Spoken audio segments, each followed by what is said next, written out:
Omwagalwa mpuliriza nate tukomyewo nga tugenda mu maaso n'obubaka bwaffe eri amaka gaffe. Katusabe. Mukama omulungi tukwebaza olw'ekisa kyo n'okwagala kwo kubanga otukkiriza ate tujje tugabaneko wamu ekigambo kyo. Tusaba nno otuyigirize okutambulira mu kigambo kyo ku Yesu Kristo Mukama waffe. Amiina. Omwagalwa olwaleero ekyokuyiga kyaffe kirina omutwe ogugamba nti okutambulira mu kigambo. Ekyawandiikibwa kyaffe kiva mu kitabo kya Matayo essula 21 ennyiriri tugenda kusoma okuva ku nnyiriri olwa 28 okutuusa ku lwa 31. Naye mulowooza mutya? Waliwo omuntu eyalina abaana be babiri. N'ajja eri ow'olubereberye n'amugamba nti, "Omwana, genda okole emirimu leero mu lusuku olw'emizabbibu." N'addamu n'agamba nti, "ŋŋaanyi." Naye oluvannyuma ne yeenenya n'agenda. N'ajja eri owookubiri n'amugamba bw'atyo. Naye n'addamu n'agamba nti, "Ka ŋŋende ssebo." Naye n'atagenda. Olwa 31 tujja lusomako kitundu. Ku abo bombi ani eyakola kitaawe ky'ayagala? Ne bamuddamu nti, "Owoolubereberye." Omwagalwa mpuliriza mu mboozi eno oba mu lugero luno olw'abaana bano ababiri. Tulaba abaana ababiri abatumibwa kitaabwe. Kitaabwe abagamba oba abawa emirimu. N'abagamba nti mugende mukole mu nnimiro. Naye omwana asooka agamba atya wano? Olunyiriri lugambye nti n'amugamba nti, "Omwana genda okole emirimu leero mu lusuku olw'emizabbibu." N'addamu n'agamba nti, "ŋŋaanyi." Omwana oyo asooka yalaga nti agaanye naye oluvannyuma ne yeenenya mu mutima gwe era n'akola.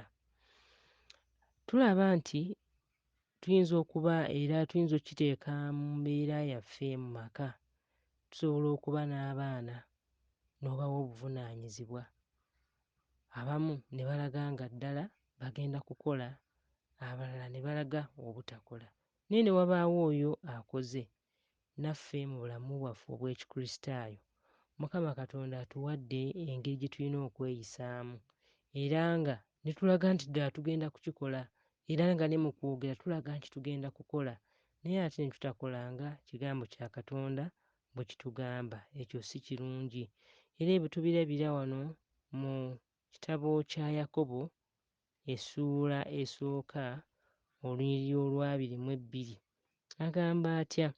"Naye mubeerenga bakozi ba kigambo, so si bawulizi buwulizi nga mwerimbalimba."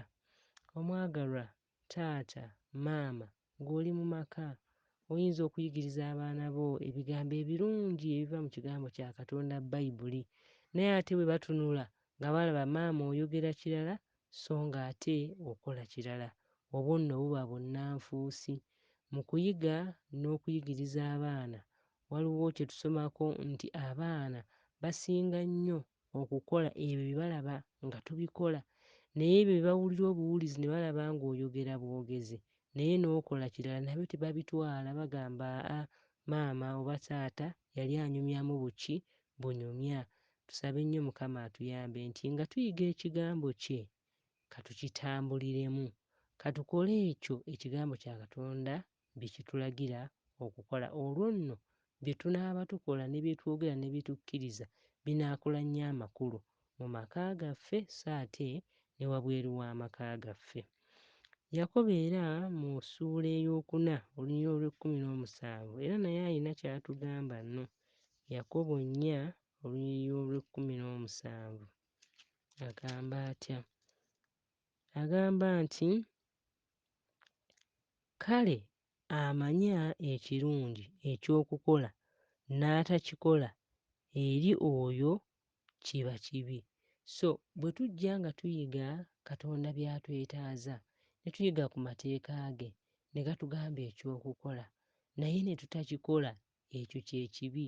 so ng'ate era ng'Abakristaayo tumanyi nga nti empeera y'ekibi kufa. Ani kufa eyandyagadde okufa? Osobola nno okufa kuno okufa okw'okwebaka, naye okufa okw'emirembe n'emirembe? Kikafuuwe omwagalwa gwampuliriza. Mukama nsaba atuyambe okuyita mu Mwoyo we Omutukuvu, ebigambo bino bwe tubisoma, ebigambo eby'okutuluŋŋamya mu ngeri ez'okutambuliramu, Mukama Katonda atusiseeko omwoyo we, omwoyo we atulumirize, era bw'atulumiriza leka tutambule nga bw'ayagala. Ye bannange, obadde okimanyi nti buli lw'osalawo okukola ekirungi era ekyo ekituufu, ate ggwe osinga okusanyuka, ggwe owona emitawaana, ggwe owona amaziga, ggwe owona okukaaba? Abaana abato abali eyo oba abavubuka, ekigambo kya Katonda tekitukugira bukugizi, naye wabula kituwa ebyo ebinaatuyamba okutambula nga tweyagala, okutambula nga tuli basanyufu. Buli lwe tugondera amateeka, ffe ffennyini ffe tusanyuka, ffe twewonya obulumi. Kale Mukama atuyambe bannange, bw'atugamba eby'okukola, bw'atugamba oba bw'atulagirira engeri y'okutambuliramu okuyita mu kigambo kye, katusabe tukole ekyo kyennyini ekigambo kya Katonda bikiragira. Olwo nno kinaatuyamba ekisookera ddala ffe ffennyini okubeera nga tusanyuka, ffe ffennyini nga tufuna ebirungi, naye ate n'ekirala kinaatuyamba okuwonya okutuusa obubi ku bantu abalala, kubanga buli omuntu atagondera mateeka ate abeera alumya abalala. So nga tekitugwanidde kubuulira balala njiri, tunaababuulira tutya ate nga ffe tubaleeseeko obulumi? Mukama atuyambe tutambule nga bw'ayagala, tusobole okuleeta essanyu mu bulamu bwaffe, mu bulamu bw'ab'omu maka gaffe, so ate ne mu bulamu bw'abantu be tutabagana nabo, be tutabagana nabo ku miriraano, be tutabagana nabo ku mirimu gye tukolera, abaana mu masomero gye tusomera.